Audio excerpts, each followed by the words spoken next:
Ils savent bien, en effet, que l'ignorance, une fois disparue, ferait disparaître l'étonnement.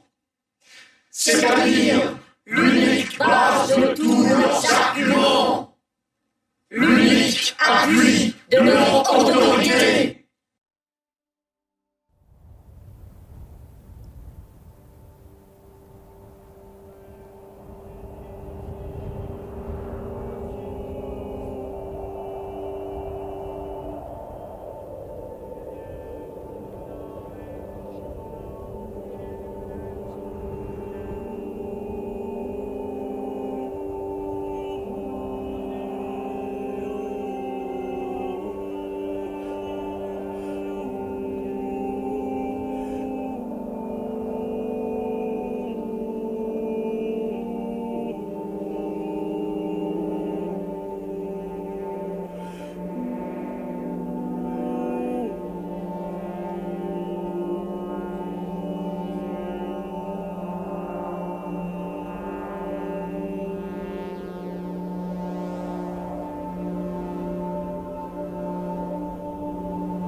Rapport 1, mercredi 14 novembre 2125, 11h32.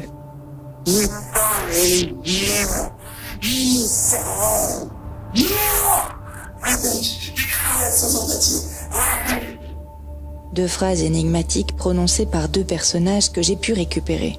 Après, plus rien. Ce rapport constitue la première affaire donnée à résoudre à une intelligence artificielle de l'histoire de la police criminelle mondiale. Étonnamment, aucun humain ne voulait s'y frotter.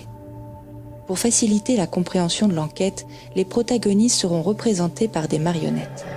Ce travail est réalisé à base d'extrapolation de faits récoltés par différents objets connectés, montres, téléphones, télévision, réfrigérateur, caméra extérieure, Android domestique.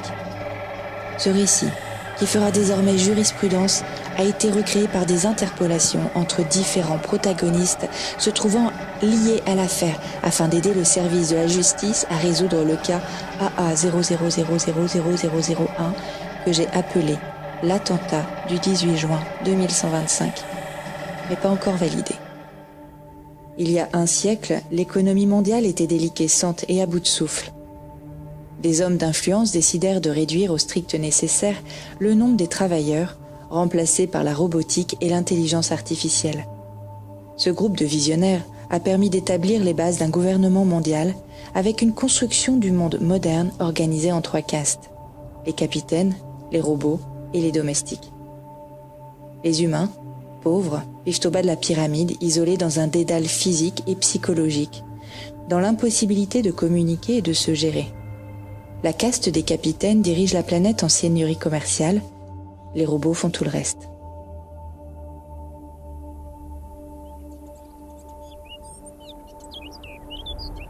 Les données sont toutes mélangées. Rien n'est clair dans cette affaire. Le signal le plus lointain et utilisable remonte au 12 octobre 2123, 15h06, 15% d'humidité. Deux hommes jouent au golf sur une colline près de Hampstead en Angleterre. Le plus grand des deux est le capitaine Gilles Kedrowska. L'autre, le capitaine Nathan Gursk. Tous les deux sont dirigeants de grosses entreprises multinationales concurrentes.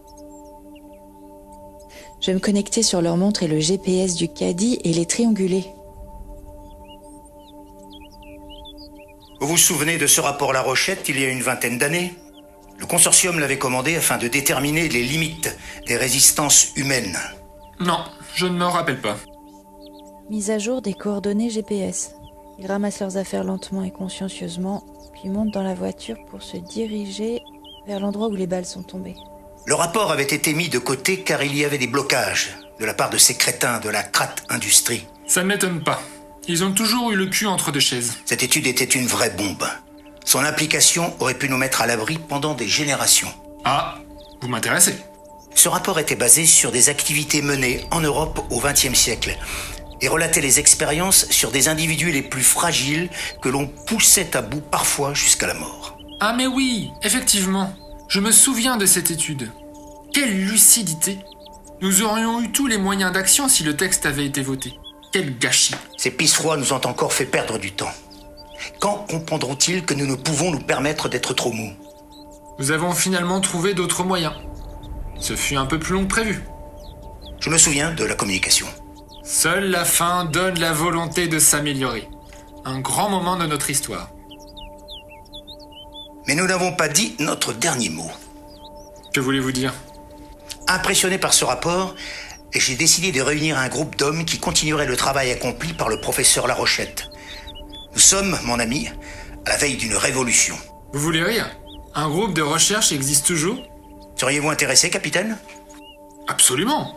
Si cela peut nous permettre de consolider le projet, et puis, à part un bannissement temporaire, que risque-t-on? Pensez-vous que votre cousin, le capitaine Mann, pourrait lui aussi être intéressé? Nous recherchons des figures de proue et il semble assez impétueux et charismatique pour être un atout dans le mouvement. Étant donné la dernière discussion que nous avons eue ensemble, je pense que nous pourrions l'approcher sans nous faire trop de soucis. Everett a une revanche à prendre. Il pense que sa famille le sous-estime.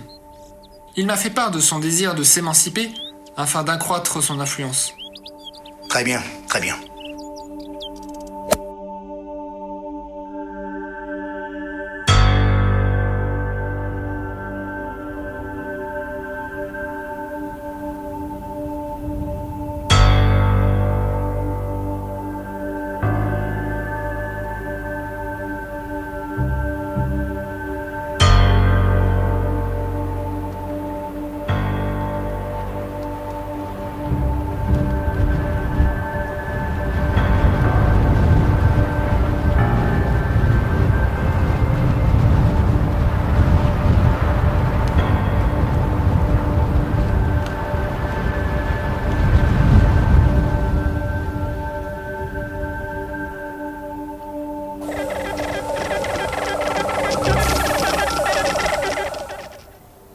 Rapport 2, Nantes en France.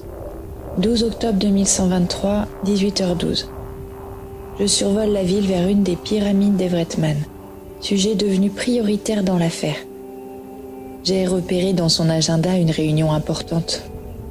La masse des gens sur la planète vit dans un monde contrôlé. La majeure partie d'entre eux est célibataire et dans l'anonymat. Les rencontres sont rares. Et nous les avons isolés. Nous avons surtout diminué leur nombre. L'humanité vit comme toujours dans une société spectacle où les contes et balivernes les plus incroyables sont acceptés. Nous en usons comme domestiques car nous rechignons à utiliser les androïdes. Le problème, ce ne sont plus les pauvres, mais ce sont les robots et l'énergie qu'ils consomment. Si nous ne faisons rien, nous serons obligés de nous serrer la ceinture. Notre horizon s'annonce sombre et nous sommes sur une corde raide. Et bordel, nous savons tout ça. La question est, que faisons-nous? De l'action, hein? Des idées, messieurs. Je me retrouve là face à une bande d'oligarques avachis et corrompus, tout juste bons à faire des rapports. Les slogans du passé ne vous aideront pas. Ah oui, je me souviens. Votre pays, c'est la société qui vous emploie et vous lui devez fidélité. Votre stupidité est un puissant fond. Il est temps, messieurs, de vous réveiller. Vous vivez dans un temps qui n'existe déjà plus. Cette libéralisation du commerce dont nous avons profité au début du XXe siècle est devenue incontrôlable. Pire, elle va nous exploser à la gueule. Nous devons nous ressaisir. Nous pourrions revoir nos besoins. Ou réduire une nouvelle fois le nombre des vilains. Le brouhaha de la démocratie a porté le chaos. Une perte de temps. Nous avons fait ce qu'il fallait pour régler le sort des grèves et des bouches à nourrir. Mais les choses changent. Une dysfonction nous guette à nouveau. J'en vois les prémices. Nos besoins d'énergie signent notre déclin. Alors, je vous le demande, messieurs, Quand allons-nous cesser de gémir et passer enfin à l'action pour mettre un terme définitif à ce marasme? Il nous faut une stratégie ou nous aussi, nous disparaîtrons. Je n'attendrai pas la décadence. Soyez-en assurés.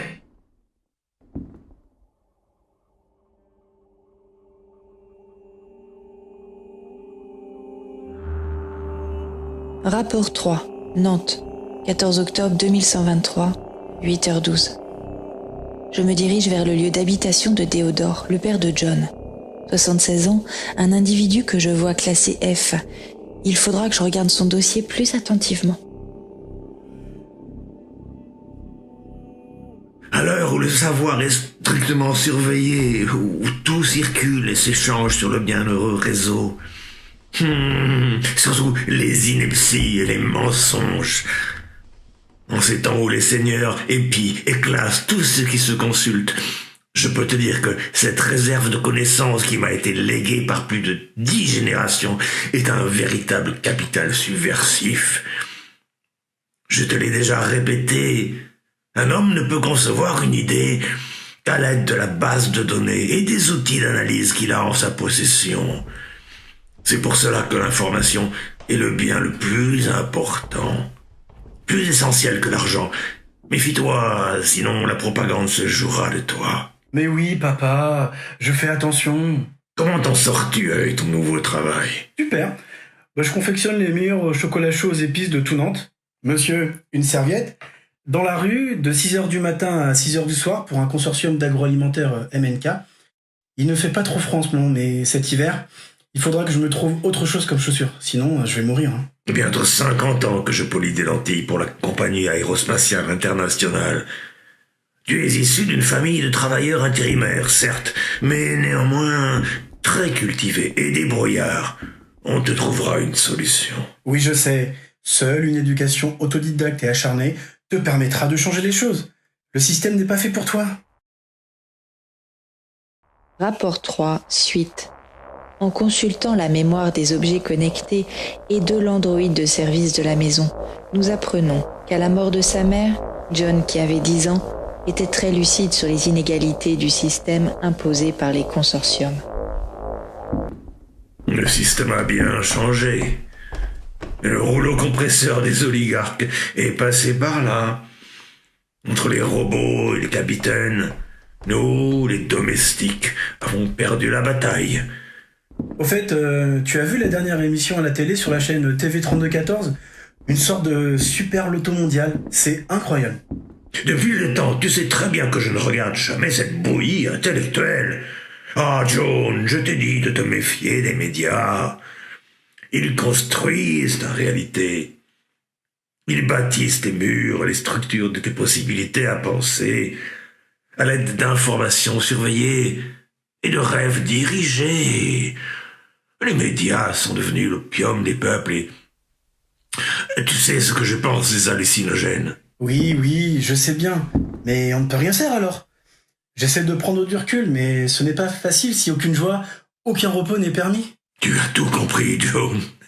C'est effectivement ce que veulent les seigneurs. Que tu prennes du bon temps, que tu te reposes, que tu oublies, que tu passes ton temps à imaginer ta vie, à en espérer une autre meilleure, et surtout que tu endormes ta raison. Ils n'ont pas dit leur dernier mot. Ça va empirer. Ils trouveront d'autres solutions pour que leur caste continue à vivre sur notre dos. Continue donc à regarder la télévision. La démocratie, ce n'est pas la communication, c'est l'éducation, le doute et l'action. Oui, vigilance sans cesse. Mais regarde notre vie. Si on ne peut même pas s'autoriser de petits plaisirs. Ces petits plaisirs, comme tu dis, te font oublier ta condition de servant, juste le temps que ta colère passe ou que le peu d'énergie qui te reste après ta journée de travail se tarisse. On nous abreuve d'espérance. On nous lie à un futur illusoire, juste pour dissimuler notre présent, ce dépotoir. C'est en y pensant tous les jours que tu réaliseras réellement ta situation de sous-homme. Parce que c'est ainsi que les seigneurs te considèrent. La poésie, John, n'est là que pour rendre le monde plus supportable. Il ne faut jamais que la beauté de la métaphore te fasse oublier l'horreur du monde. C'est le cas pourtant. Oui, je sais bien. Tu me le répètes assez souvent. Bon, il va falloir que j'y aille, ou je devrais me chercher un autre travail. Bye, Dédé. Déverrouille et ouvre la porte, s'il te plaît. À demain, papa. Merci, Dédé. Referme la porte après mon départ. Bien, monsieur John. Oh, n'oubliez pas la mise à jour de votre IDU mensuel qui arrive à expiration. Rapport. La domotique avancée fait partie de nos maisons depuis 2040. Pour régler les problèmes d'autorité et de respect des règles, le gouvernement décide que les algorithmes jouent un plus grand rôle. Puis, il installe dans chaque maison un système de gestion domestique. Les voies d'accès, le réfrigérateur, le chauffage, les écrans et les ordinateurs sont alors reliés à un nouveau concept d'intelligence connectée nommé devoir et droit. Dès que le D&D est en marche, les habitants sont contraints à un ensemble de civilités pour que fonctionnent les appareils de la maison, obligés de ponctuer nos demandes par des « s'il te plaît » ou « merci ». La puissance des appareils dépend de leurs ailes à prononcer les mots magiques. Plus encore, si jamais on profère des jurons ou autres insanités introuvables dans le dictionnaire, plus rien ne fonctionne dans la maison. On peut se retrouver bloqué à la porte de chez soi ou devant un écran noir. Les personnes prises en flagrant délit d'incivilité doivent aussitôt contacter le centre de réactivation, lequel au passage vous retire des points sur votre carte de citoyen. Ce qui a pour incidence de réduire le nombre de vos bonus qui vous permettent également de vous approvisionner en nourriture. Le gouvernement pense que le système pallie à une éducation défaillante et peut engendrer des comportements plus citoyens. Les résultats vont au-delà de leur espérance. Les chaos a imposé les nouvelles règles du respect. L'éducation civique, assistée par ordinateur, a d'ailleurs son ministère, le ministère de la communication et du bien-être. Dès lors, les gens s'amusent à parler avec leur ordinateur. Avoir un domestique à la maison devient un luxe. Ces nouveaux valets sont des lanceurs d'alerte, des policiers et des juges. Rapport 4, Nantes, 14 octobre 2123, 8h12. Récapitulatif de la situation. Avancée des collectes de données. Mann 23%, John 25%, Gurtz 0,5%, Kedrotska 15%. Nous sommes en novembre. Avec le vent qui souffle, la température est de -20 degrés. J'essaie de capter l'angle de son regard et attiré vers l'immeuble en face. Je vais essayer de trianguler le contre-champ. Sa pensée m'échappe encore. Heureusement, dans quelques temps, les recherches sur les émotions aboutiront. Je survole la place Pablo Picasso.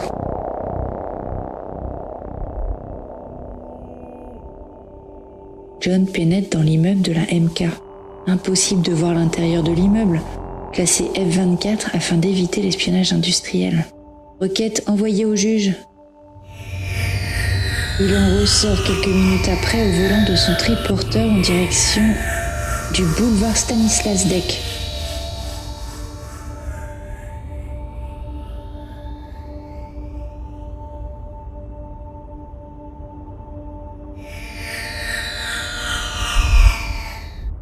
« 25 minutes et John est en place.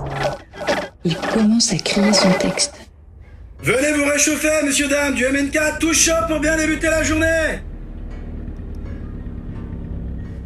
Selon mes informations, les tarifs de cette compagnie sont un peu moins chers et les vendeurs de chocolat sont payés à la commission. Il ne sait pas que les deux compagnies de chocolat appartiennent au même groupe international. Elles ne font qu'organiser la jungle pour les petites mains et eux ne pensent qu'à s'étriper pour les miettes. Pauvres humains. Qu'est-ce que c'est que celui-là? C'est pas son quartier. Eh mec, qu'est-ce que tu fiches ici? On va pas être deux à vendre du chocolat dans la même rue. Ouais bah va te plaindre à mon boss. Je fais ce qu'on me dit moi. Tu pourrais pas aller un peu plus loin? Mais t'es bouché ou quoi? C'est ici qu'on m'a dit de venir travailler. Si t'es pas content, casse-toi avec tes chocolats pourris, MKK. Eh merde. Augmentation de la pression artérielle et augmentation du rythme cardiaque. Probabilité que John en vienne aux mains, 61%. Risque de dégâts matériels engagés. Est-ce qu'il lui défonce la gueule et lui bousille son engin? Dans ce cas, il peut tout de suite diviser sa commission par 2. Jeune homme, oh. De chocolat chaud, bonbon, s'il vous plaît, mon ami. Mais quel abruti! Incapable de faire un travail aussi simple. Tu sais combien elle a coûté, cette robe? Donne-moi ton IDU. Écoutez, gardez votre calme, ce n'est pas si grave. Comment ça, ce n'est pas si grave? Occupez-vous de vos affaires. Oh, fait chier! Quel con! Viens, chérie. Théa, je m'appelle Théa. Ça va? Oui, ça va. Moi, c'est John. Merci pour le coup de main. Quel crétin, ce mec. Je t'offrirais bien un chocolat, mais il va falloir que je remette tout ça en place. Je vais t'aider. Ok. Alors, que puis-je te proposer? Il me reste un excellent chocolat noir à la crème de cardamome. Ok. Tu travailles dans le coin? Non, je recherche du travail et c'est pas facile. Ouais, je comprends. Dans quel quartier tu veux bosser? Je viens de terminer un master d'entretien sanitaire surfacique international. Ça devrait être facile. Ce sont des mots qui résonnent comme des sésames. Tiens, je devrais peut-être essayer. Sésame du travail, ouvre-toi. Et voilà, c'est fait. Tu es idiot. Je dois y aller maintenant. Merci pour le chocolat. Repasse demain si tu veux. C'est une proposition? Tu crois? À demain alors. Allez, Zou, remue-toi les fesses, mon gars.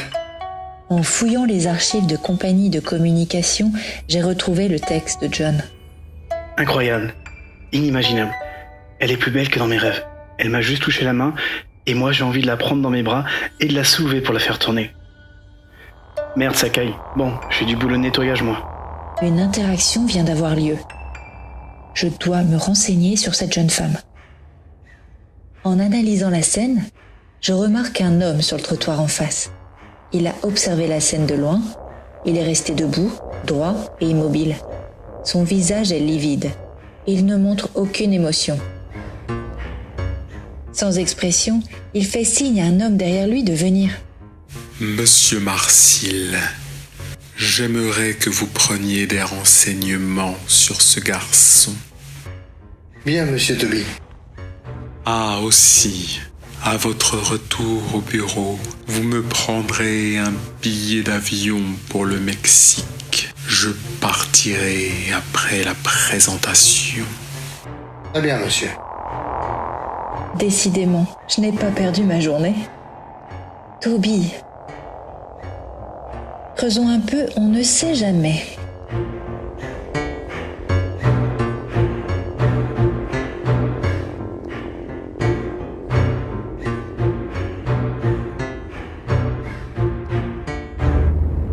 Rapport 5. Nantes, 14 octobre 2123, 23h24. Les données de plusieurs individus liés à l'affaire m'indiquent un événement commun qui a lieu un peu plus tard dans la soirée. En consultant les caméras intérieures de la salle, on peut voir que le Majestic est surchauffé. L'analyse des visages montre une assemblée en effervescence. Sur la scène, un présentateur. Une femme d'une quarantaine d'années s'exprime avec un sourire éclatant. C'est le lieutenant Kovacs de Dreaming No. Mesdames et messieurs, pendant longtemps, on a pensé que la solution pour se rapprocher du bonheur venait de l'homme prothèse. La science nous a permis de mettre en évidence une nouvelle voie, l'homme synthèse. Dreaming Now, la société créée par le génial biophysicien Léon Toby, qui a mis au point la technique de reconstruction de l'individu. Grâce à ses récentes découvertes sur une combinaison du numérique et de l'ADN, Léon Toby et ses équipes ont créé le premier processeur organique qui s'intègre au corps et connecte le cerveau au réseau planétaire. Il agit comme un mélangeur de vie et transforme entièrement la perception de chaque individu.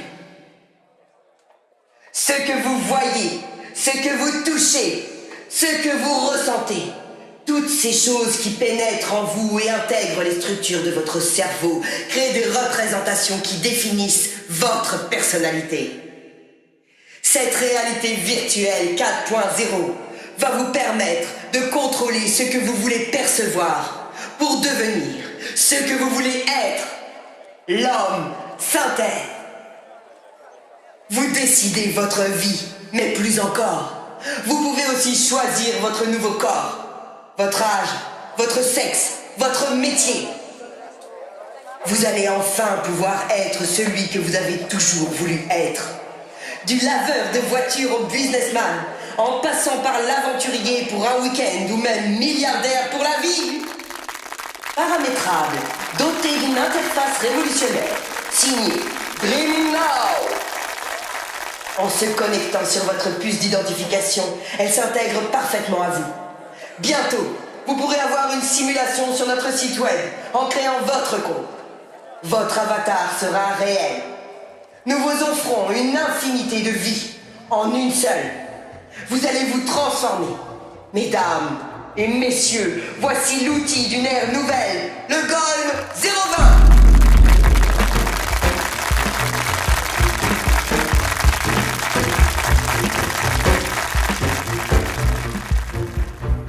Ce sera un succès, et ça ne fait que commencer. Vous êtes un génie. Jamais existera toujours. Il faut que j'y aille. J'ai un avion à prendre pour Puerto Vallarta. Parmi les spectateurs, assis sur des canapés, le capitaine Gilles Kedrowska et sa nouvelle amie Sylvia boivent une coupe de champagne avec des amis. Je ne sais pas si cet engin résoudra tous nos problèmes, mais il nous fera assurément gagner de l'argent. Au même moment, le capitaine Mann arrive accompagné d'un autre homme. Il croise Léon Toby qui quitte la salle. Il se fixe au passage. Impossible de calculer les indices psychologiques standards de l'ingénieur. Autant analyser un masque mortuaire. Excuse-moi un instant, chérie. Il faut que je parle à quelqu'un. Je reviens tout de suite. Capitaine Mann, comment allez-vous? Bien, merci. Voici Guy Dumont, mon conseiller en communication. J'ai croisé Nathan Gertz la semaine dernière et il m'a vaguement parlé d'un projet sur lequel vous travaillez. Oui, effectivement, nous avons échangé quelques balles avec le capitaine Gertz. Que pensez-vous de cette machine? Une merveille, n'est-ce pas? La masse passe son temps à s'entre-déchirer ou à rêver pour exister. Nous sommes tranquilles. Mais l'énergie est le problème. Je ne vous le fais pas dire. Je pense comme vous. Nous devrions nous rencontrer bientôt pour que je vous explique le projet. Pourquoi ne viendriez-vous pas à ma résidence sur l'île? Je vous présenterai quelques amis. Votre jour sera le mien. Je n'ai pas d'obligation en ce moment. Très bien. J'organise un week-end dans quelques mois pour des amis triés sur le volet. Léon Toby sera également présent. Venez avec votre femme. Je n'ai pas de femme. Aucun problème. Nous vous trouverons de la compagnie. Mon hélicoptère viendra vous le prendre. Je vous tiens au courant alors. Vous recevrez une invitation. Quelle plaie ce mec. Il m'énerve, mais je dois impérativement développer mon réseau. Il est très influent, mais aussi très dangereux.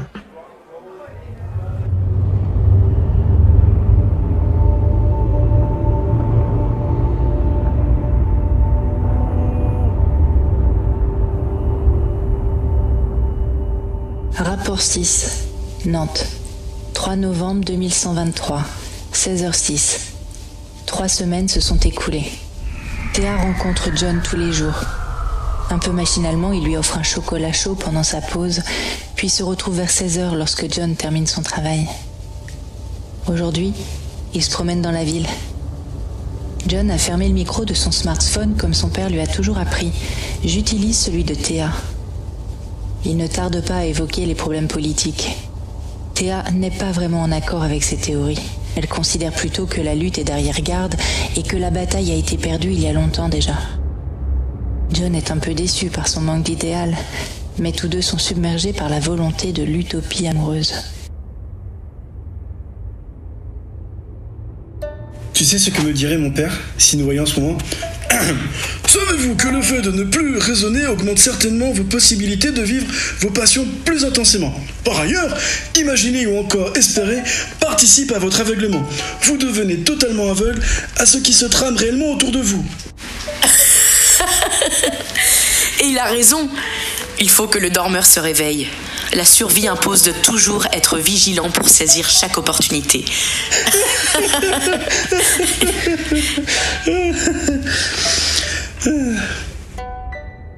Et les 3 entreprises que tu as contactées, qu'est-ce que ça donne?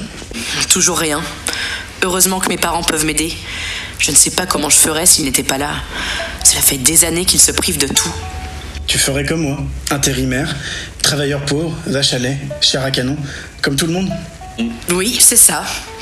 Eh bien, ça ne ferait pas rire mes parents. Eux qui se sont serrés la ceinture pour me payer des études. Je peux te dire qu'ils rêvent d'un meilleur avenir pour moi.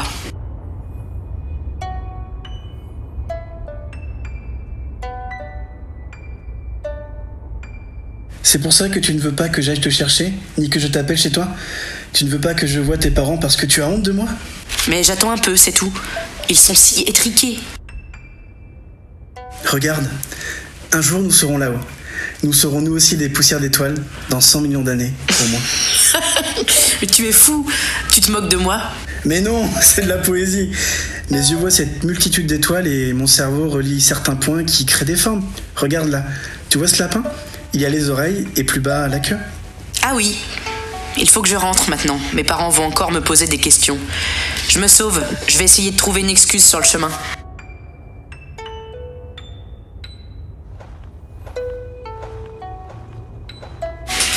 Je t'aime, Monsieur John! Je vous aime, Mademoiselle Théa!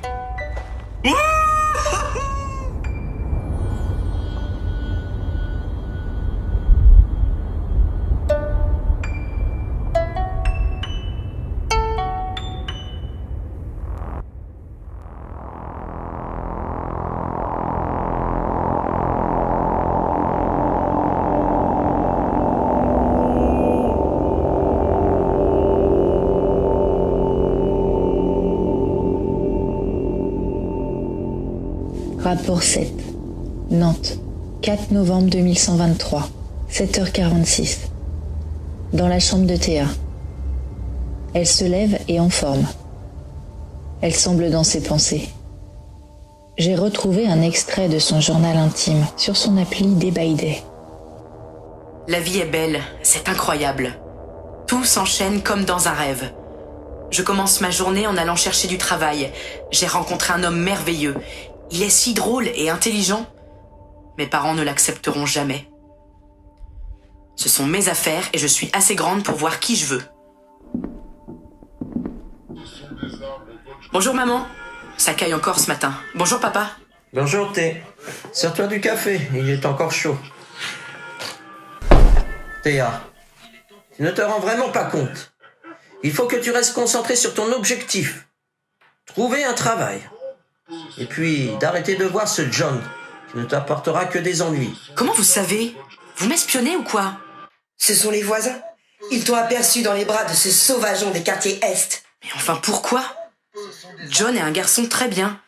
C'est vrai, il n'a pas beaucoup d'argent, mais il est très intelligent. Il a beaucoup de culture, il a des idées sur le fonctionnement du monde totalement incroyables, révolutionnaires. Oui, et c'est bien ça qui m'ennuie. Tel père, tel fils. Un jour ou l'autre, il fera des bêtises et se fera prendre. Tu sais comment sont traités les gens qui se rebellent? Tu crois que j'ai envie de te voir mêlé à ça? De te voir gâcher ta vie?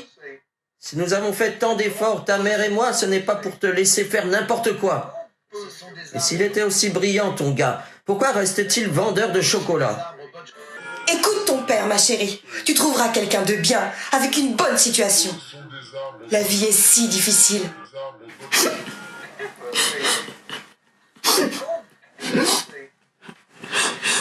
Mais c'est affreux! Ce qui arrive est insensé. La fracture terrestre a, selon nos informations, ravagé toute la région de Puerto Vallarta. Des milliers de morts. La population a peur et fuit la région. Rapport 8. Nantes, 4 novembre 2123, 8h31. Dans la rue près de l'appartement des parents de Théa. Selon son agenda, Théa doit se rendre à un nouvel entretien d'embauche. En me branchant sur les caméras de sécurité, je la suis dans un tramway.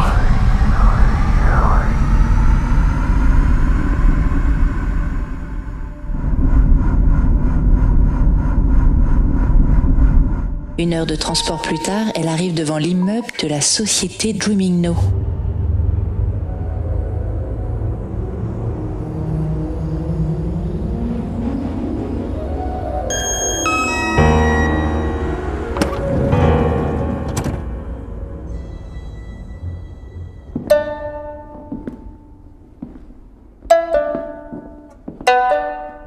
Théa se poste devant une porte d'ascenseur. Elle inspire une grosse bouffée d'air pour se donner des forces et évacuer son stress. Plus le bâtiment est haut et plus le temps d'attente est long. Soudain, un homme se place à côté d'elle. Ah, je crois que si mon rendez-vous n'était pas aussi important, je repartirais. C'est exactement ce que je me disais. Ça m'énerve. Vous avez aussi un important rendez-vous ? Oui, effectivement. Je viens pour un entretien d'embauche. Et vous savez, en ce moment, ce n'est pas très facile de décrocher un contrat. Ah, voilà l'ascenseur.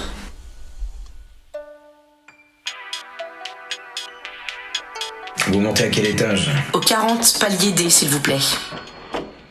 Non, sans rire. C'est incroyable. Avec tous ces étages, je vais aussi au 40. Mais au palier E. Nous étions faits pour nous rencontrer. Vous allez aussi chercher du travail chez Dreaming Now ? En quelque sorte. C'est un peu ça aussi. Écoutez, si ça vous dit, on pourrait peut-être prendre un café après votre rendez-vous. Parfait. On se retrouve dans environ 1 heure en bas à la cafétéria ? À qui ai-je l'honneur ? Je m'appelle Théa. Et moi, Everett. Bonne chance. À tout à l'heure. Rapport 8. Nantes. 4 novembre 2123. 10h39. 1 heure environ après, Théa apparaît à la porte du bar. La reconnaissance faciale montre un air un peu désemparé. Selon les caméras de la pièce, son entretien ne s'est pas passé comme elle l'aurait voulu. L'agent des ressources lui a fait comprendre qu'il y avait beaucoup de monde sur ce type de poste, mais qu'ils allaient réfléchir et étudier sa candidature. À peine une trentaine de minutes à se morfondre et le capitaine Mann passe la porte du bar un peu essoufflé. Il regarde d'un air anxieux tout autour de lui et d'un coup d'œil rapide repère Théa qui lui fait signe de la main. Il s'approche de sa table. Je ne sais pas pourquoi, j'avais peur que vous ne soyez plus là. Comment s'est passé votre rendez-vous ?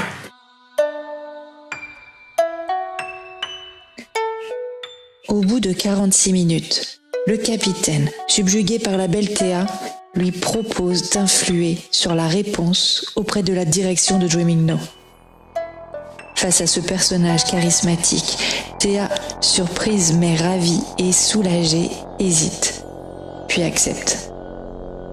Je note une relation potentielle et selon mon algorithme de prévision, Théa va probablement s'éloigner du suspect John.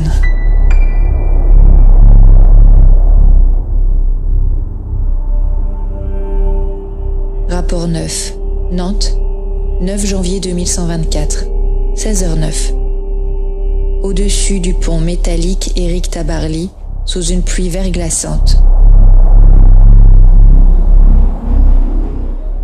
John aperçoit une personne qui semble frigorifiée, de l'autre côté de la rue. Hé, Dan! Dan! Wouhou! Oh! Dan! Hé, mais comment vas-tu? Ça fait un moment que je ne te croise plus. Où étais-tu passé? Ah, c'est toi. Oui, je suis un peu mou en ce moment. Mais ça commence à aller mieux. Bah ça n'a pas l'air d'aller fort. Eh viens, je te paye un café au BDC.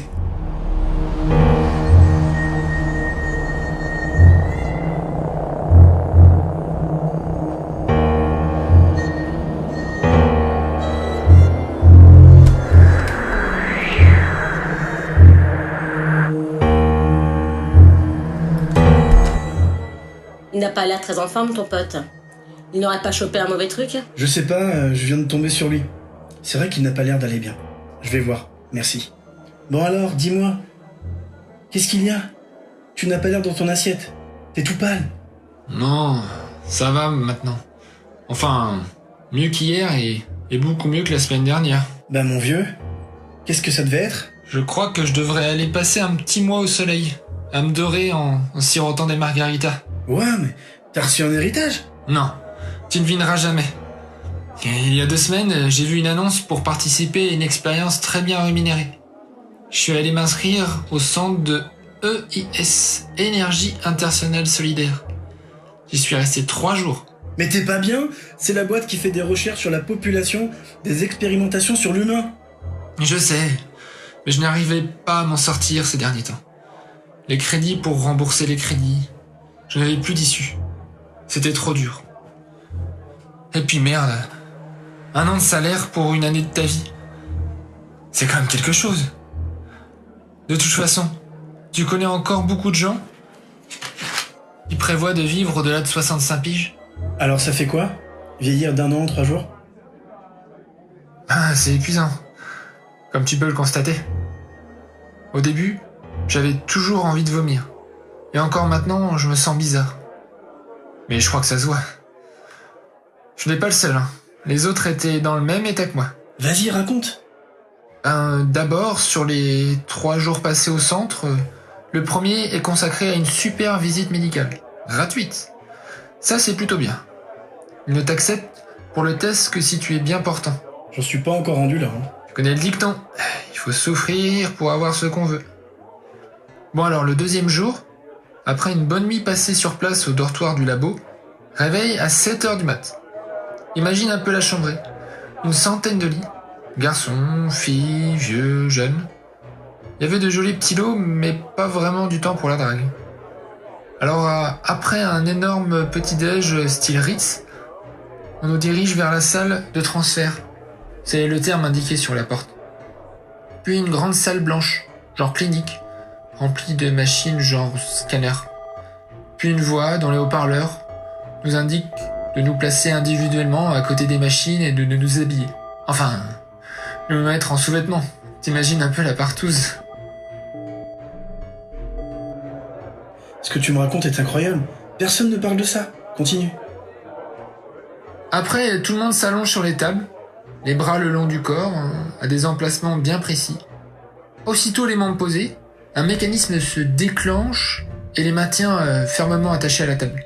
La tête se trouve aussitôt coincée dans un casque fixé à la table. Là, j'ai commencé à flipper. Personne n'a protesté? Ouais, j'ai flippé, mais ça a pas duré très longtemps.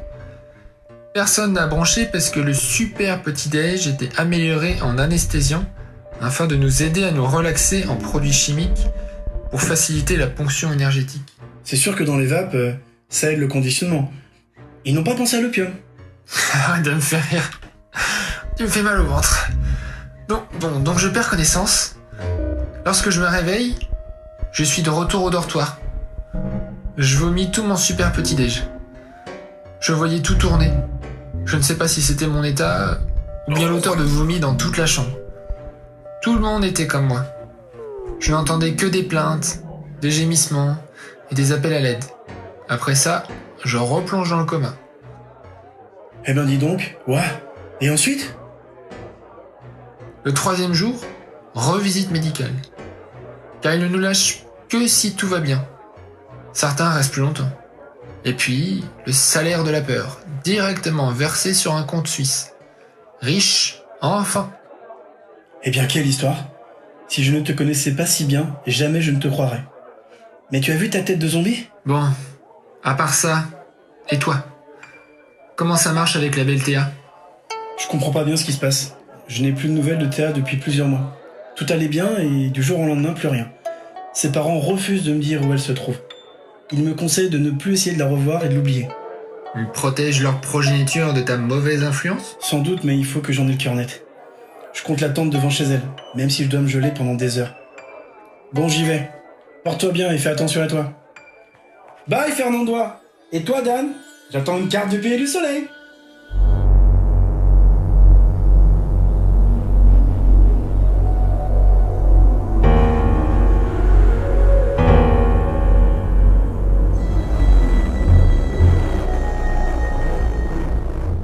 Rapport 10.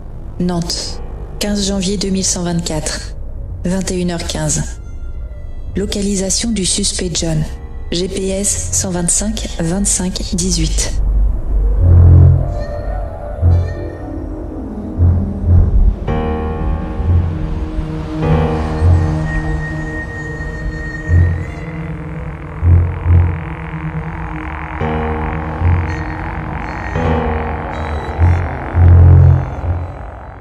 Les données GPS d'origine et celles actuelles me laissent supposer qu'il se déplace vers l'appartement de Théa. Les informations corporelles issues de ces capteurs indiquent que John est dans un état de dépression.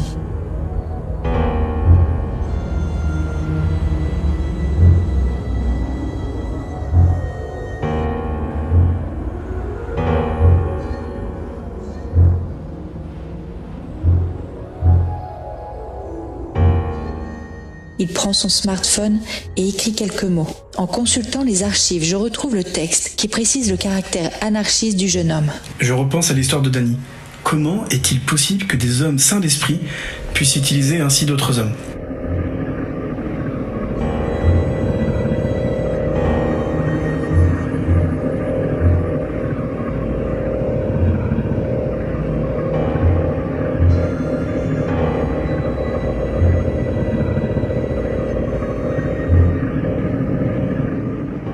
Identification du QR code de la voiture. Deux individus parlent à l'intérieur. La reconnaissance vocale me permet d'identifier le capitaine Mann et Thea. Leur capteur aortique indique une forte activité. Qu'est-ce qu'un engin pareil peut bien faire dans le quartier ? Seuls les oligarques possèdent ce type d'automobile. Et on n'en voit pas beaucoup dans le coin. Une des portières arrière s'ouvre et le capitaine sort de la voiture. Thea se lève, elle rit. John reconnaît son amoureuse, il reste immobile. Les deux jeunes gens sur le trottoir restent près de la voiture. Le moteur tourne toujours.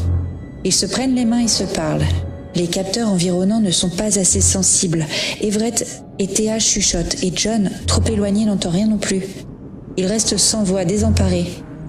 Il se désagrège en apercevant le couple se rapprocher puis s'enlacer et s'embrasser. Les indicateurs corporels de John indiquent une respiration plus courte et sa pression artérielle diminue. Il se détourne de la scène puis se recroqueville sur lui-même.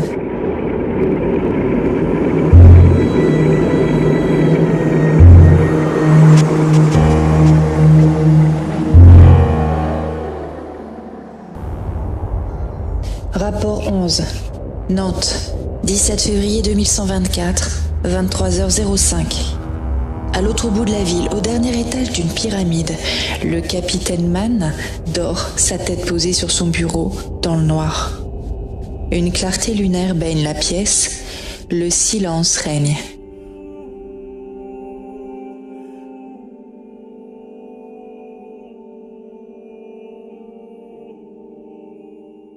Mes capteurs détectent un autre individu grâce à sa signature thermique. La silhouette reste étrangement immobile dans l'ombre et observe.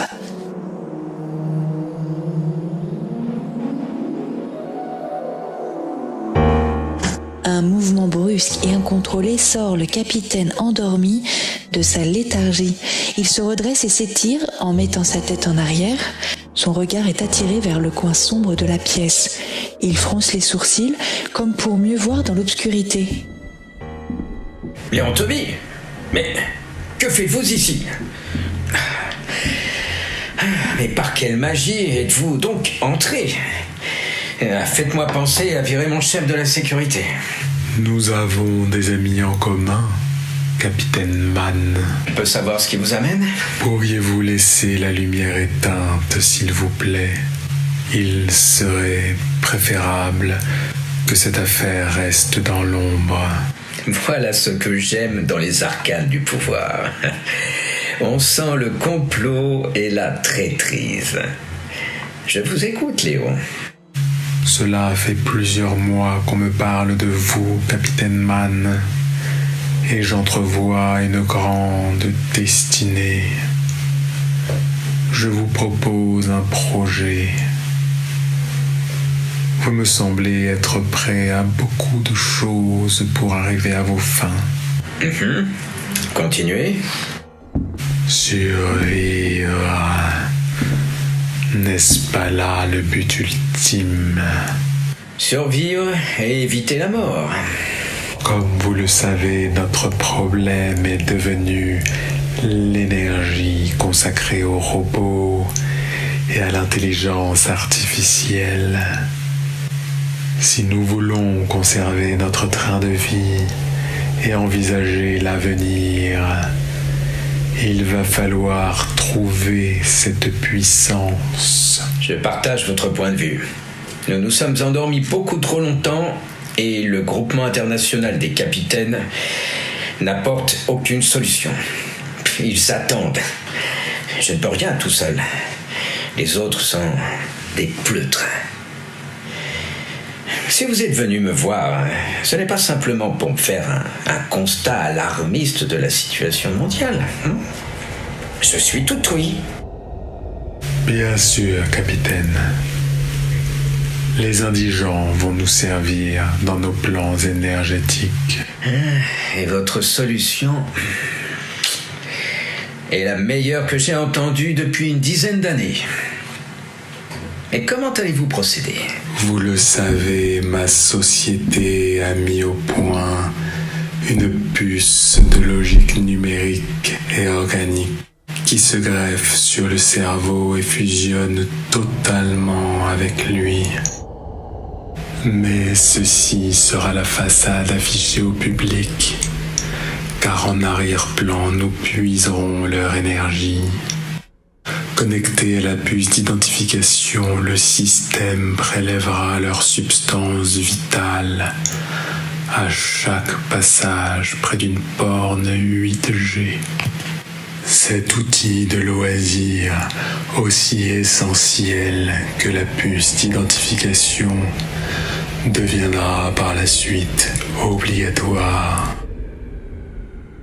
Voici ma proposition.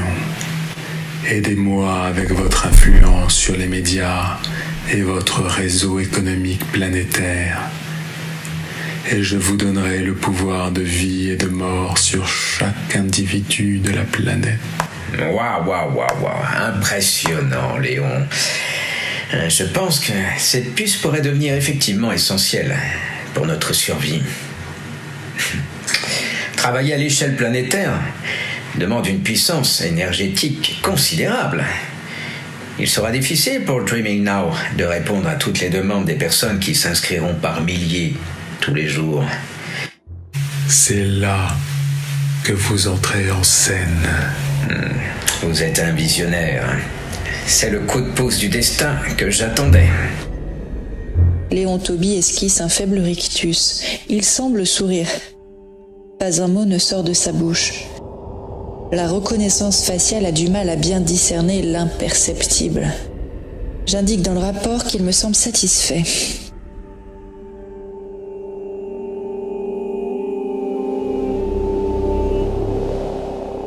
Rapport 12.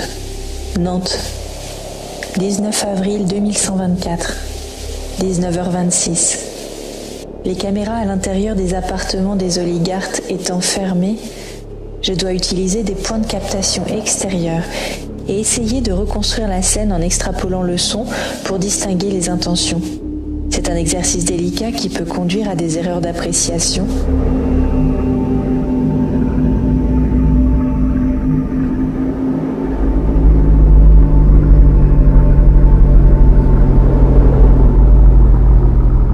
Voyons ce que nous avons.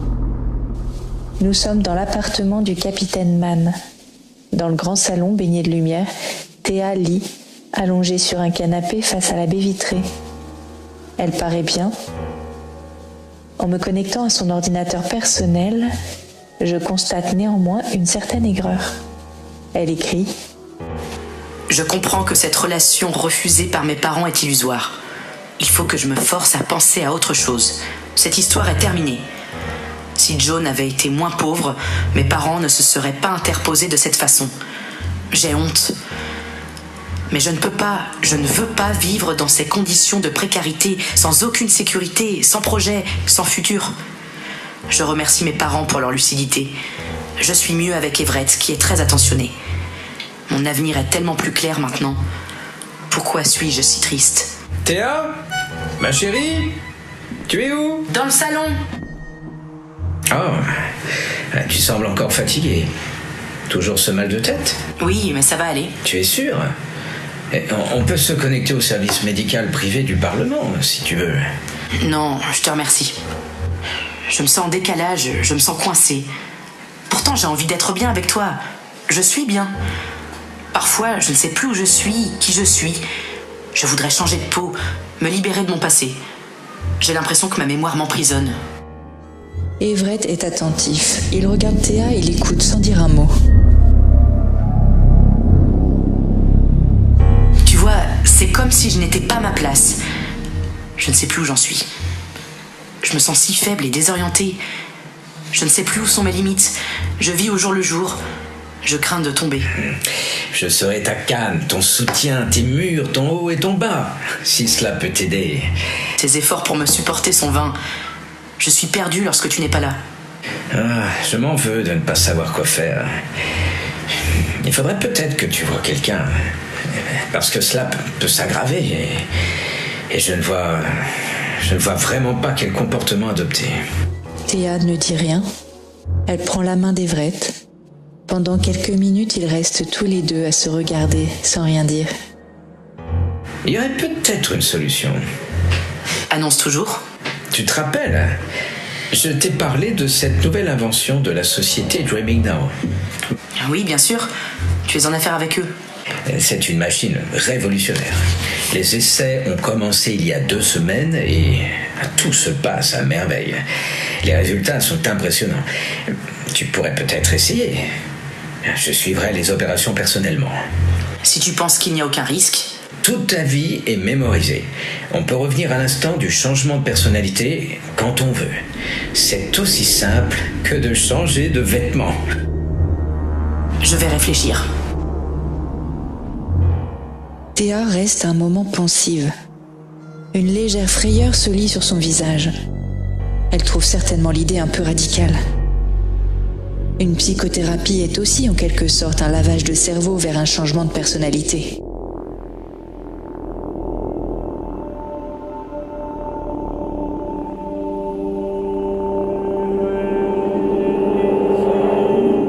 Rapport 13, Nantes, 16 mai 2124, 17h06.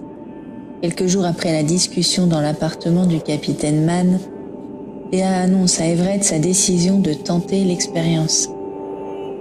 Un rendez-vous a été fixé avec Léon Toby pour effectuer quelques examens et enregistrer la personnalité de Théa dans la base de données de Dreaming Now. Je survole une rue et suis John.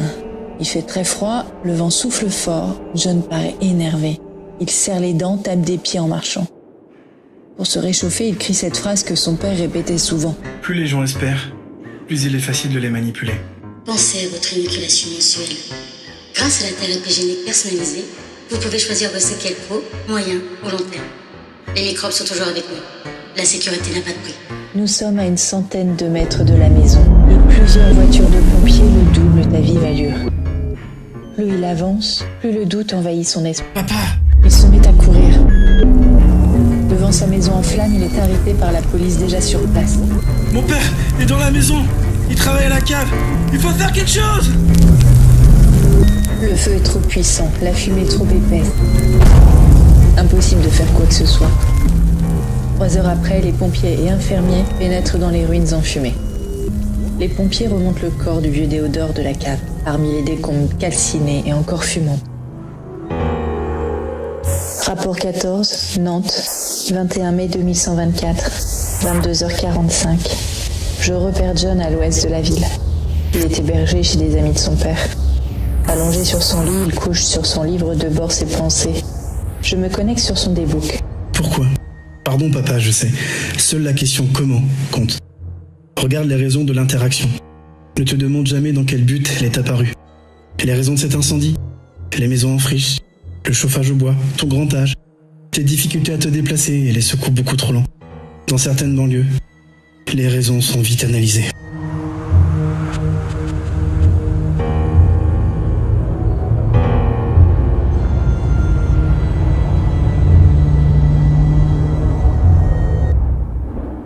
Rapport 15, Nantes, 23 mai 2124, 10h05. C'est le jour de la crémation des restes du corps. Je retrouve sur l'e-testament que le père de John avait le souhait que ses cendres soient dispersées dans la Loire, sous le pont de Pierremille. Selon la mémoire GPS des parcours de Déodore et les vidéos des caméras de surveillance, c'est à cet endroit qu'il allait pêcher lorsqu'il était enfant. Sur le petit quai, une 50aine de personnes rassemblées attendent et piétinent dans le froid.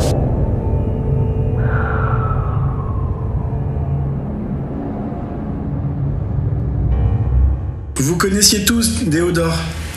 Mon père était un homme de culture. Rien n'était plus important pour lui que l'éducation. Il savait reconnaître les manipulateurs et les manipulés.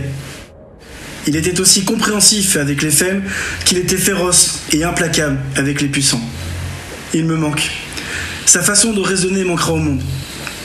J'ai apporté une de ses dernières notes, qu'il avait l'habitude de slammer non sans humour lors des réunions qu'il organisait.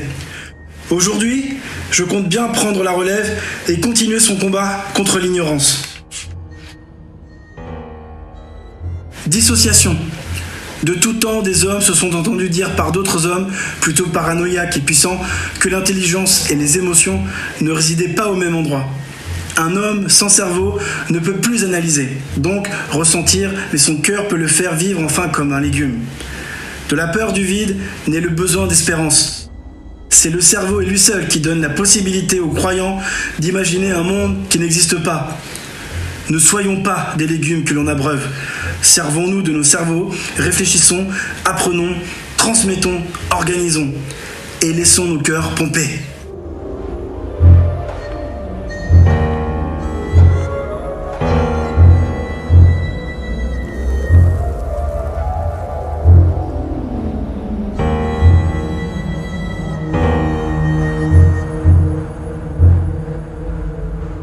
Toutes mes condoléances, John. On ne se connaît pas, mais ton père et moi avons travaillé ensemble dans le passé, avant ta naissance. Voici mes coordonnées. Appelle-moi. J'ai des affaires qui appartenaient à Déodore pour toi. Ton père était un homme de culture, mais pas seulement. Merci, je n'y manquerai pas.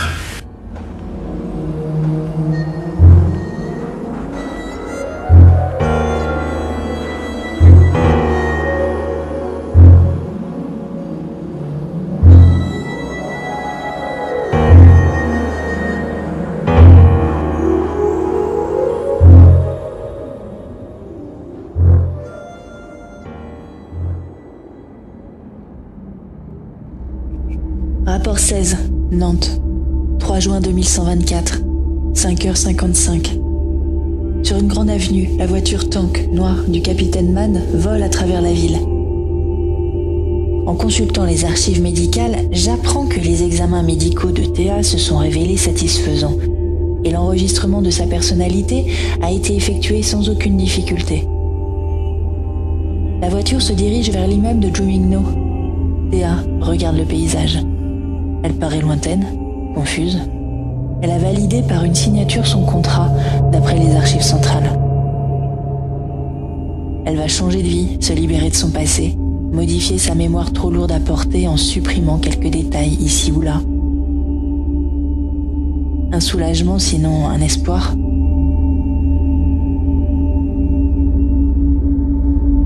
Théa dessine à cet instant quelques étoiles sur la vitre. Nouvel itinéraire, nous passerons par derrière. Je veux éviter la foule à l'entrée.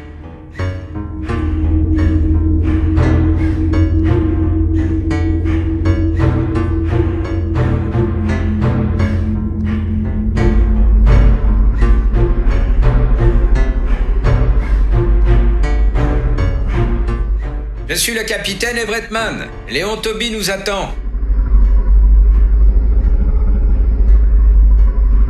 Je m'excuse.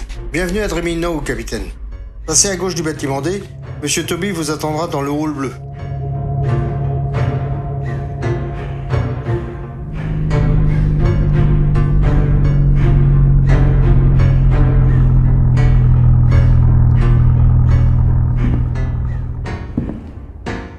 Ah, Léon. Je vous présente Théa. Théa, voici Léon Toby, le génial inventeur du Golem. Nous nous sommes déjà croisés, n'est-il pas? Non, je ne pense pas. Je m'en souviendrai. Mais je peux me tromper. Enchanté de vous compter parmi nous. Suivez-moi, nous allons vous préparer. J'ai demandé à Maxwell Doté, chef de projet, de s'occuper personnellement de vous.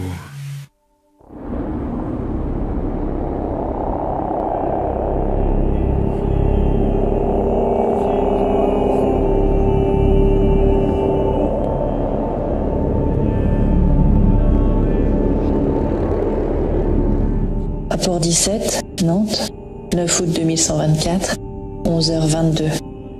John est assis sur un banc face au fleuve. Les données de son implant récupéré révèlent une prescription pour dépression. Depuis des mois, il se morfond et s'enfonce dans la déprime. John est sans nouvelles de Théa depuis plusieurs mois.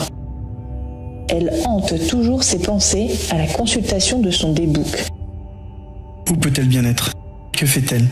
Est-ce qu'elle pense à moi? Est-elle toujours avec l'autre idiot à la grosse voiture? Assez étrange qu'elle ne fréquente plus les lieux où elle avait l'habitude de se promener.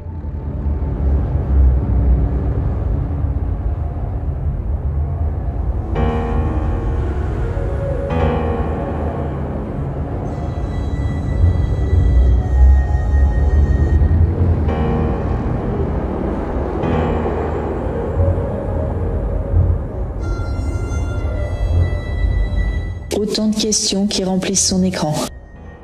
Il y a quelques jours, il était allé demander des nouvelles aux parents de Théa. La réponse de son père avait été très claire. Restitution des enregistrements du frigo. Arrête de la harceler! Elle n'habite plus ici et ne veut plus te voir! Et de toute façon, nous sommes aussi sans nouvelles!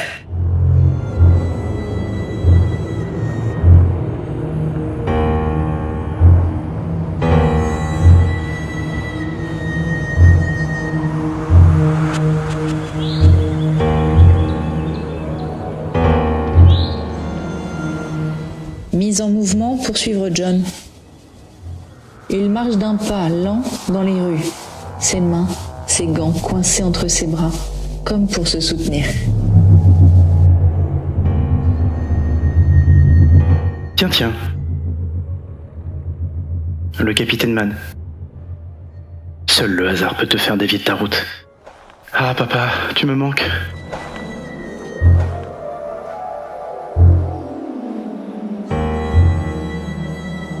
Il me faut un plan.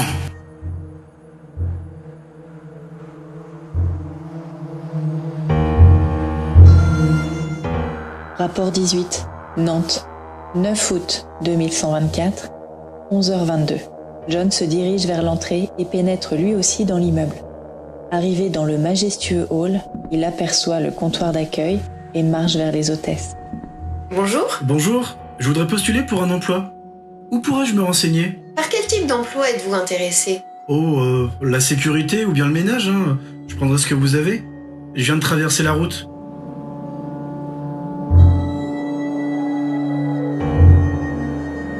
Rapport 19, Nantes, 12 août 2124, 10h07. Dans la chambre que lui a prêtée son ami Dan avant de partir au soleil. 2 jours après sa visite à la société, John reçoit un appel du Centre des ressources humaines régionales. Il faut que je retrouve l'appel. Je m'y perds des fois. Enfin. Votre contrat d'1 an renouvelable est prêt. Vous commencez à travailler au nettoyage des bureaux lundi prochain. Tout retard annulera le contrat.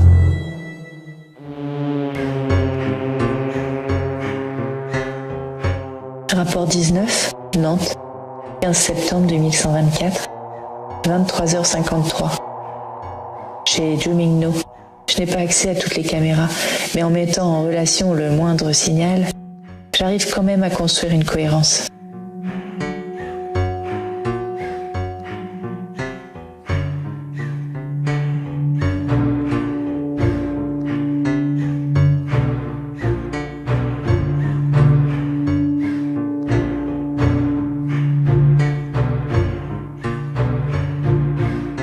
John a trouvé un travail de nuit. En ce moment, il se trouve au 405, à l'avant-dernier étage sous palier D, et mes capteurs s'affolent et m'indiquent une interaction proche des quartiers de Léon Toby.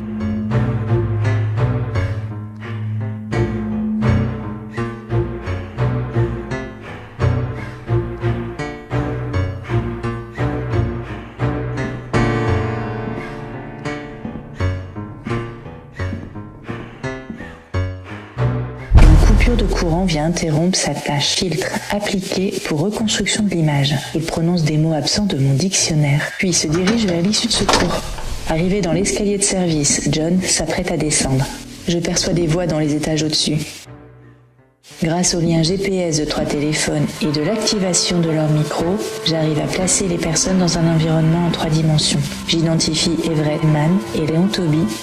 Je suppose que John a reconnu les 2 hommes, comme l'indique l'augmentation de sa tension artérielle. Et Léon, quelque chose ne va pas? Vous savez que Théa va beaucoup mieux. Son petit problème psychologique est totalement réglé. La machine a fonctionné à merveille.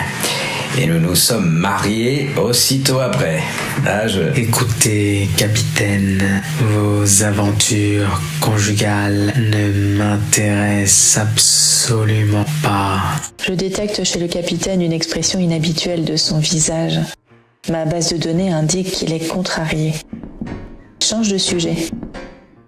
Après quelques secondes, le signal se perd. Théa? Mariée au capitaine Mann? Ce n'est pas possible. Elle n'a pas pu me faire ça. John décide de s'introduire dans les bureaux de Léon Toby. Sans électricité, tous les systèmes de sécurité sont hors service. Une opportunité.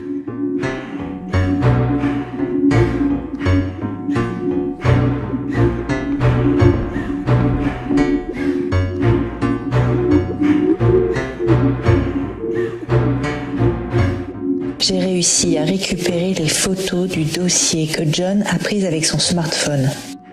Sur la couverture, on lit « Pour une solution finale sans douleur et acceptée par tous ». John descend les escaliers et lâche sur un ton désabusé « Théa est entrée dans la machine ?»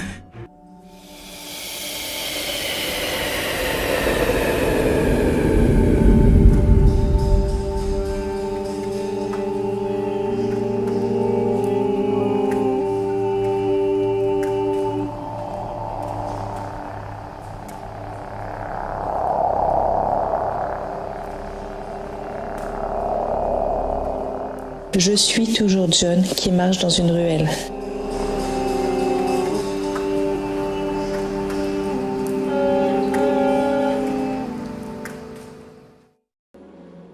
John se trouve chez Erika Napoli. Je lance une recherche de données. Je suis furieuse. Tous ces appartements vétustes, avec leur système électrique pourri, l'eau à peine potable, l'humidité qui ronge les murs. Ils ont gagné. Leur mépris est d'autant plus grand.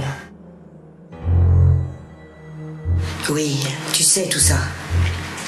Tu vois, John, ton père et moi, avant ta naissance, notre vie était un peu plus mouvementée, périlleuse.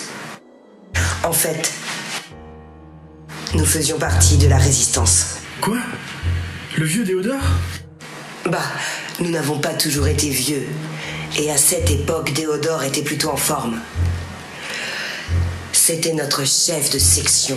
Et nous avons quelques actions héroïques dont nous pouvons être fiers. Quoi? Mon père, un terroriste? Un résistant, s'il te plaît. Tout ça pour te dire que Déodore m'avait demandé de te mettre au courant si quelque chose arrivait. Voilà. Ici, tu trouveras les réponses aux questions que tu ne te poses pas encore. Je l'aimais beaucoup.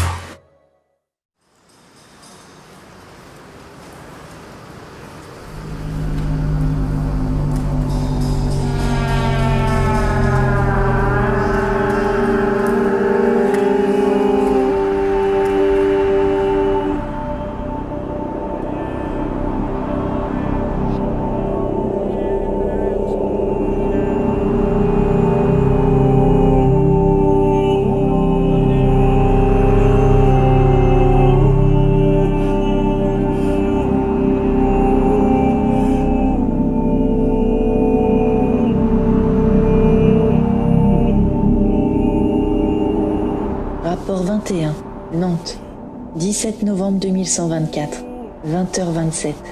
Everett Mann et Théa sont en voyage dans les Keys en Floride. Leur voiture noire survole les îles. Quelques minutes après, le couple arrive et atterrit devant l'hôtel. Théa, rayonnante, sort de la rêve-car et prend le bras du capitaine Mann qui affiche un grand sourire et un bonheur non dissimulé. Ils pénètrent ensemble dans le hall de l'immeuble. Le Marquesa, le seul 6 étoiles de toute la côte, le plus grand, le plus moderne, le plus cher, le plus mondain. Théa semble avoir réussi à gravir les marches de la société. Elle serre le bras de son amoureux. La machine a fait son office. Plus de passé pour entraver ses émotions. Il pénètre dans le luxueux hall, accueilli par le sourire des domestiques de l'établissement.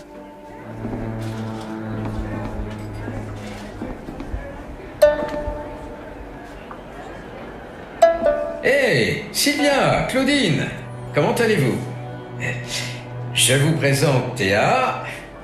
Nous venons de nous marier. Mais, Everett, nous lisons la presse People. Félicitations! Que faites-vous donc dans les Keys?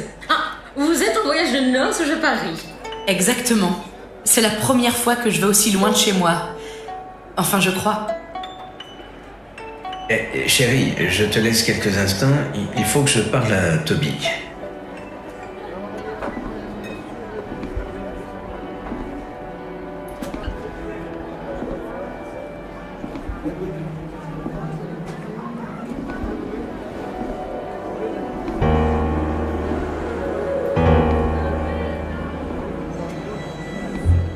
Léon, je ne m'attendais pas à vous trouver ici, aussi loin de chez vous. J'avais affaire pas très loin d'ici. Et vous-même? Oh, j'offre de petites vacances à Théa. Depuis notre mariage, il y a 2 semaines, nous ne nous quittons plus. Elle semble radieuse. Plus de dépression. Toutes ces langueurs sont au placard. Un nouvel horizon s'offre à elle maintenant. D'ailleurs, elle n'a plus aucun souvenir de son ancienne situation depuis son rebalisage neuronal. Je n'en reviens toujours pas. Quelle machine extraordinaire. Oui, très bien. Profitez alors. Je ne peux rester malheureusement. Une affaire urgente à régler demain et je dois partir de bonne heure. Chaque seconde compte. Ok. À bientôt, Léon.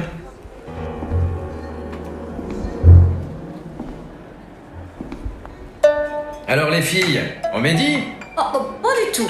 Viens nous parler de ton accueil à l'hôpital, de ton sourire inquiet, ton premier regard après l'opération. On ne peut rien contre une femme amoureuse. Tes parents doivent être ravis. Mes parents? Oui. En tout cas, moi qui stressais tout le temps, plus aucune pensée ne m'obsède maintenant. Je suis heureuse. Je ne vis que dans le plaisir maintenant et maintenant. Au diable le passé. Bravo Théa. Buvons donc ce magnifique champagne. À vous deux et au présent.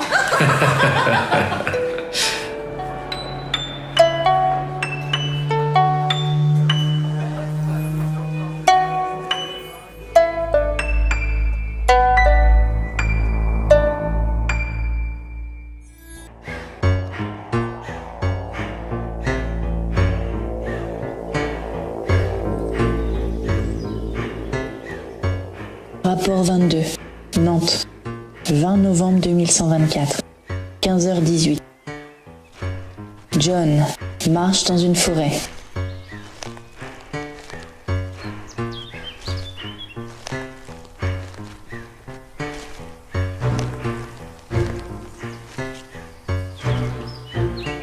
Il arrive devant un blocos.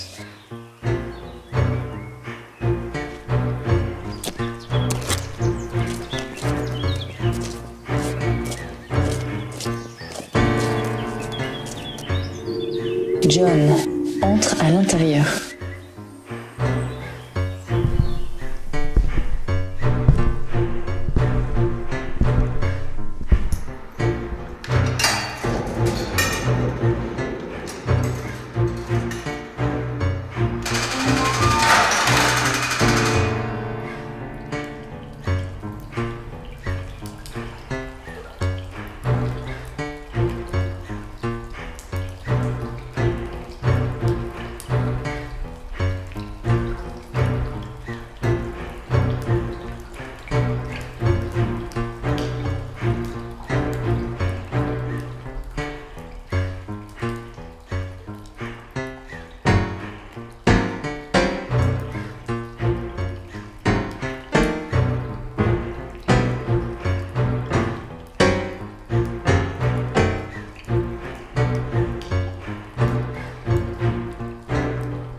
24 novembre 2124, 22h18. John s'est fait engager dans le service de nettoyage personnel de Léon Toby. Je détecte plusieurs échanges de SMS entre un certain Léopold Ropp. Il semble qu'il se soit lié d'amitié avec lui. Le fichier du personnel m'indique qu'il fait partie du premier cercle du dirigeant de Dromingno. Le travail du vieil homme consiste à préparer la garde-robe de Toby, mais John ne doit pas l'approcher, ni même demeurer dans la même pièce que lui. La stratégie de John, jeux de cartes répétés, fêtes improvisées, lui permettent de vite devenir irremplaçable dans le groupe. Il s'en vante dans son dégoût. Le vieux Léopold n'arrête pas de traficoter avec un type louche. Je crois qu'il se calme. C'est une piste à creuser qui pourrait m'être utile. NB. L'occurrence Théa n'apparaît plus depuis plusieurs jours dans les fichiers en relation avec John. Sortirait-elle de l'affaire ? John écoute les bruits de couloir. Je l'aperçois dissimulé à la vue des regards. Il apprend par hasard qu'une réunion est prévue avec des capitaines d'industrie et des actionnaires au printemps 2125 pour une rencontre au sommet sur l'île du capitaine Kedrotska. Léon Toby se trouve être l'invité d'honneur de la surprise party. Parfait. L'heure de la vengeance a sonné. J'exterminerai tous les pourris qui ont tué mon père et qui ont fait de ma vie un enfer. Le 18 juin sera mon jour. Ils paieront. Tous.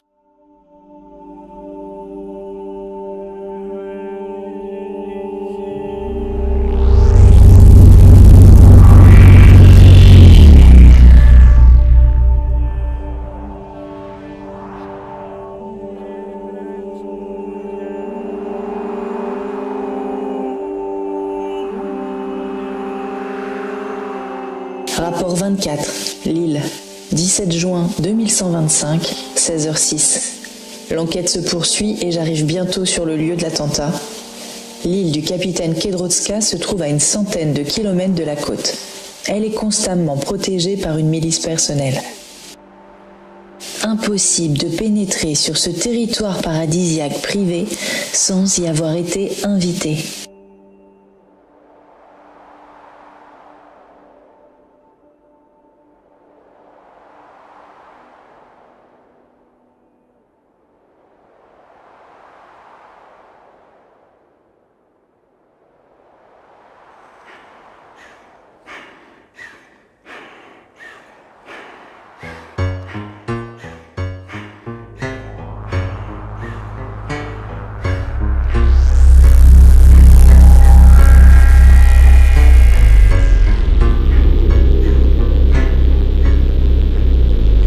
L'hélicoptère se pose lentement sur un terrain délimité.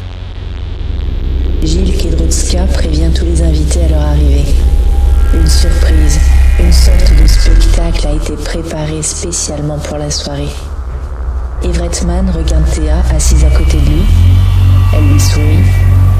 La machine volante se pose enfin. Arnold, le secrétaire du capitaine Kedrotska, arrive vers eux pour les saluer et les inviter à descendre. Les deux invités descendent et s'avancent vers lui. Bonjour capitaine, bienvenue sur l'île madame. Le voyage s'est bien passé ? Très bien, merci. Léon Toby est-il arrivé ? Non, les hélicoptères de monsieur Toby arriveront en début d'après-midi. Ça te plaît ? Je n'ai jamais été aussi heureuse. Je suis sur un petit nuage. C'est merveilleux. Tu trouves cela normal d'être aussi bien ? Ah, eh bien, c'est une vraie réussite. Je n'en espérais pas autant. Pas autant de quoi ? Je ne comprends pas. Qu'est-ce qui a réussi ? Je veux parler de notre rencontre. Ah, ça oui. C'est sûr que notre rencontre au golfe de Lembridge, je ne m'attendais pas à ça. Je te le dis maintenant, mais j'ai adoré lorsque tu es tombé à l'eau et que je suis allée te chercher. Théa sourit à Everett et continue son chemin en admirant la luxueuse propriété. Pourtant, l'analyse de son visage révèle quelque chose. Mon point de départ, c'est toi. Everett se tourne vers Théa à son tour. Elle lui renvoie un autre sourire. Elle semble douter. Le capitaine a l'air ravi. Il ne paraît même pas remarquer ce changement dans le sourire de son amoureuse. Théa semble perplexe en détournant son regard, mais sa puce de santé révèle un léger vertige. Comment allez-vous ? Vous avez fait bon voyage ? Très bien, merci. Dites-moi, on ne voit que vous deux dans les tabloïds. Les journalistes ne vous gênent pas trop? Oh, vous savez, je préfère être de ce côté que de celui des gens qui lisent ces torchons. Et puis, c'est bien ce que l'on recherche, non? Être différent de cette masse de consommateurs abrutis. Ils nous aiment, mais pas nous. Je vois que votre réputation d'homme direct et lucide n'est pas usurpée. Je suis heureux que vous ayez pu venir ce week-end. Je pense que vous allez aimer notre soirée. L'animation commencera vers minuit et se déroulera dans une bâtisse construite pour l'occasion à l'autre bout de l'île.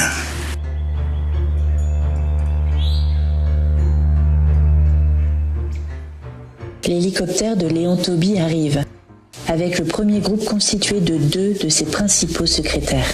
John se trouve dans le 2e appareil avec 4 autres domestiques. Dans le dossier médical de Léopold, on peut lire qu'une dose de stupéfiants plus salée que les autres suffit à son absence. John, présent et disponible, remplace in extremis. En analysant de plus près les images, on peut remarquer l'embonpoint de John. On peut supposer qu'il cache quelque chose. Rapport 25. Lille, 17 juin 2125, 22h18. Plus tard dans la soirée, après le somptueux repas, les invités se dirigent vers le salon, puis s'installent sur des canapés et commandent des digestifs. Certains vont faire quelques pas sur la terrasse pour prendre l'air, car la journée a été torride et la nuit s'annonce aussi très chaude. Théa commande une citronnade. Est-ce que tu es au courant de ce que ton ami a préparé? Non, d'abord, ce n'est pas mon ami et je n'en sais absolument rien. D'ailleurs, je crois bien que personne ne le sait, à part peut-être Toby, lui, avec son air d'être en dehors de tout ce qui se passe, mais souvent au cœur de l'action. Sinon, à l'origine ou à la fin. En tout cas, il semble faire corps avec l'inévitable. Dans le parc, John patiente assis au pied d'un arbre dans l'obscurité. Il regarde sa montre. 23h30. Il s'apprête à se lever lorsqu'il aperçoit au loin un hélicoptère qui arrive pour se poser sur l'aire d'atterrissage. Une fois immobilisés, plusieurs personnes sortent de l'engin. Des hommes avec des allures d'agents de sécurité font descendre 4 hommes et 2 femmes. Les 7 personnes escortées ne sont pas très bien habillées, rien à voir avec les invités de Gilles Kedrouska.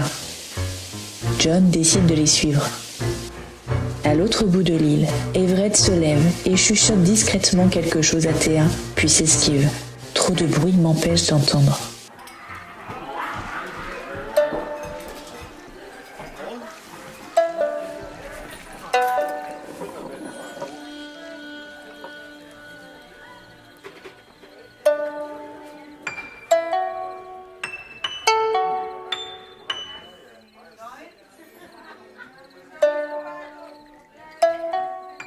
Excusez-moi, vous avez dit John?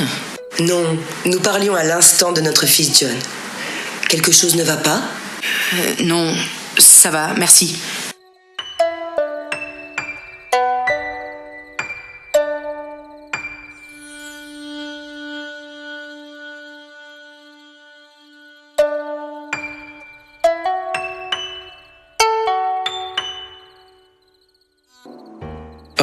Je t'ai fait peur. Ce n'est rien, j'étais perdu dans mes pensées. Tu viens? Le spectacle va commencer. Kedrouska a donné le signal.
Très bien. Vous savez que votre groupe a été sélectionné pour participer à une grande soirée de charité. Les spectateurs présents ce soir ont payé très cher leur place et l'intégralité de la somme récoltée sera reversée à des œuvres de bienfaisance afin d'aider les plus démunis.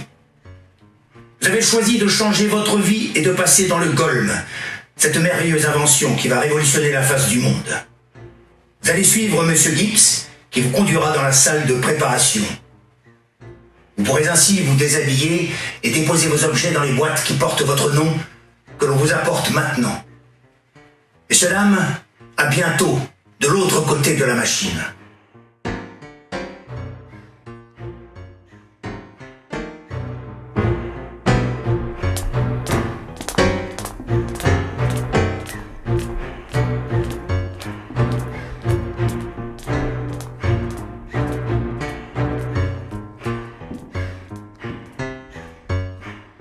Les pauvres, s'ils avaient la moindre idée de ce qui les attend, ils feraient pas la même tête. Tu crois que ça fait mal ce truc? J'en sais rien, moi. Ils s'imaginent qu'ils vont sortir avec de nouvelles personnalités alors qu'ils seront transformés en chair à pâté pour nourrir le reste de la planète. J'ai vu les tests sur les animaux cet après-midi. Je pense quand même qu'on les endort avant de passer à la casserole. Ouais, sans doute. Pour éviter les problèmes, les cris, les pétages de plomb. Il faut que ça fasse propre. T'as raison. Quel bordel ça ferait. Quand je pense que les autres trous du cul de Kedrotska payent une fortune pour assister au gala de charité, il faut vraiment qu'ils soient en manque de sensations fortes. Je rêve. Ce n'est pas possible. Ils n'ont pas osé. N'oublie pas que le capitalisme s'est structuré sur le dos des esclaves en considérant une partie de l'humanité comme moins qu'humaine. Être différent pour exister. La barbarie, l'avidité, le pouvoir. Une certaine éthique doit reprendre sa place sur le monde. Mon père, je te jure, je vais les exterminer. Toute leur lignée. Quitte à revenir à l'âge de pierre. Hé, qui va là? Descendez de là-haut. Bande d'abrutis, encore un mot et je lâche cette bombe chimique capable d'annihiler toute vie sur cette île en moins d'1 heure. Pauvres fous ignorants, lâchez vos armes et poussez-les vers moi doucement. Méfiez-vous, il serait dommage que je trébuche. Les douleurs sont plus atroces encore si on se trouve près de la substance lorsqu'elle se répand. Toi, ligote ton pote.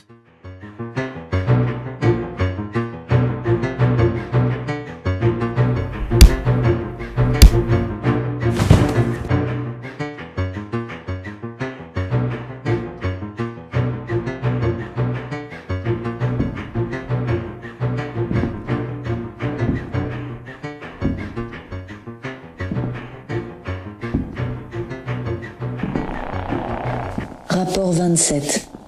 Lille. 18 juin 2125, minuit 48. John avance dans le couloir en tendant l'oreille. Heureusement, les caméras de surveillance m'aident à suivre John.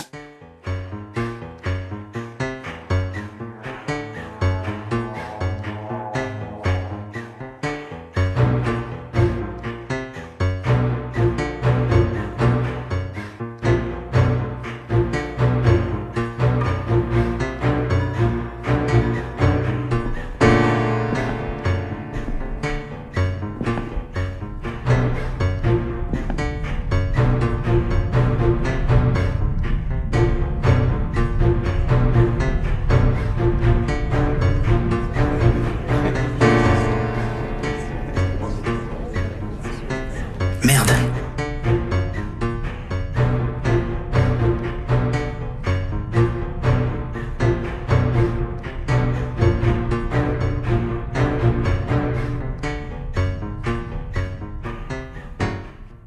« 12 minutes. Je ne peux pas tout faire exploser. Pas avec K dans la salle, ce n'est pas possible. Je ne peux tout de même pas abandonner au point où j'en suis.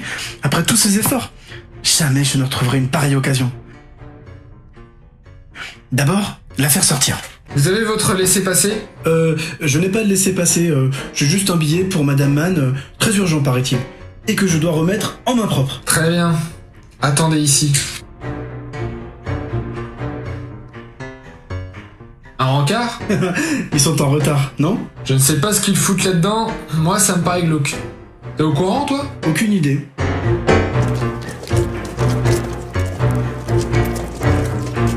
Enfin, Les riches ont des goûts de riches. Il leur en faut toujours plus. Que se passe-t-il? John, c'est toi? Mais... Viens. Tu es fou? Vite, je t'expliquerai.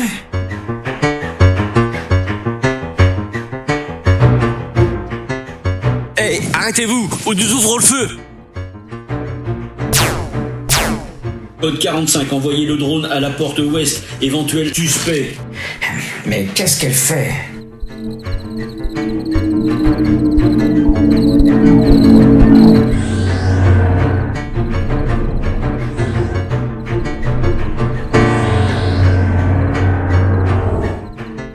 John, je te retrouve.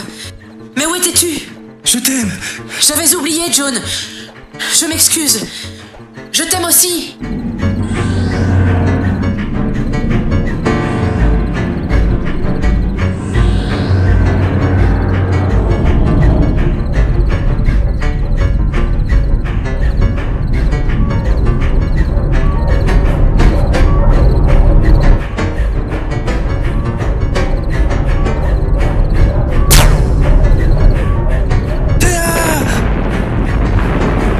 Je m'excuse. Je t'aimais tellement. Ce n'est pas possible. Nous n'avons rien fait de mal. Les commencements et les fins sont pour moi des éblouissements. Le reste n'est qu'administration. Vous êtes un monstre! John, tu n'as vraiment rien compris. Et ta pitoyable révolte ne servira à rien. Depuis que l'homme a construit des cités, nous, les élus, sommes les plus riches. Et nous utilisons les plus intelligents et les plus cupides, qui se servent des plus violents et des plus simples d'esprit pour grimper sur vos cadavres, afin d'atteindre le sommet de la pyramide. Un peu de sucre, un peu de sexe et quelques belles histoires puériles suffisent pour vous endormir. Vous n'êtes rien. Nous sommes les humains. Nous nous servons.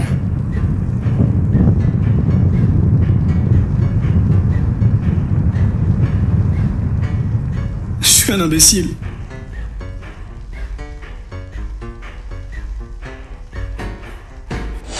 Non!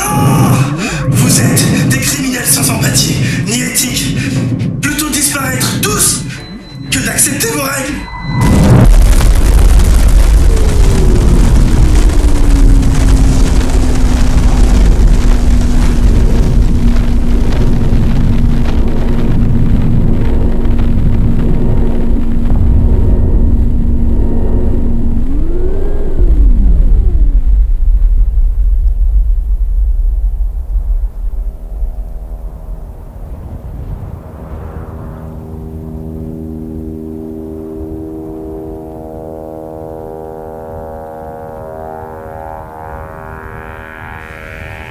Rapport 28. 19 juin 2125. 12h05. Le compte-rendu est archivé. L'affaire est close. Personne ne l'a lu. Personne ne se connecte. Je me dirige vers le continent. Ce silence est étrange. Mes capteurs restent muets. J'attends mes instructions. J'attends mes instructions. J'attends mes instructions. J'attends mes instructions. J'attends mes instructions. J'attends mes instructions. J'attends mes instructions.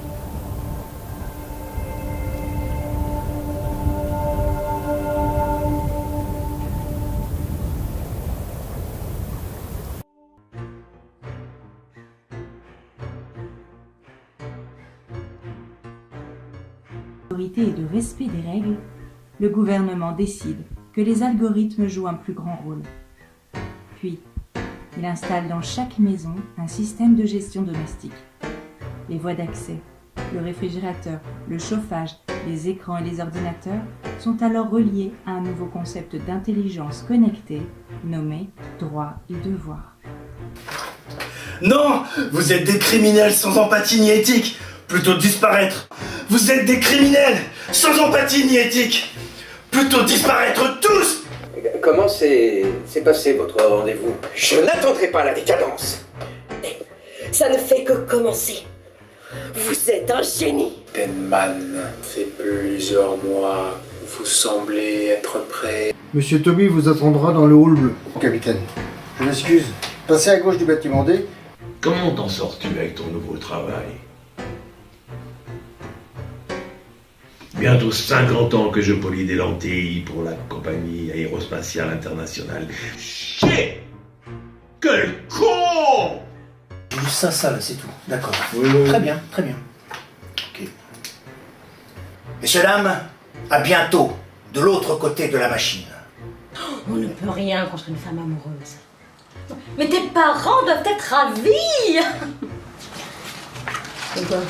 La fracture terrestre a, selon nos informations, ravagé toute la région de Puerto Vallarta.